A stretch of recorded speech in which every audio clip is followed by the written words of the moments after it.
में राहत चैन है बंधन में, मैं झोंका हवा का,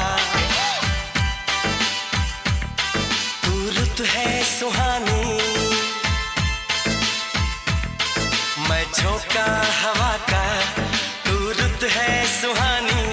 बस यही है महाराजा की कहानी। मैं तेरा दीवाना, तू मेरी दीवानी, बस यही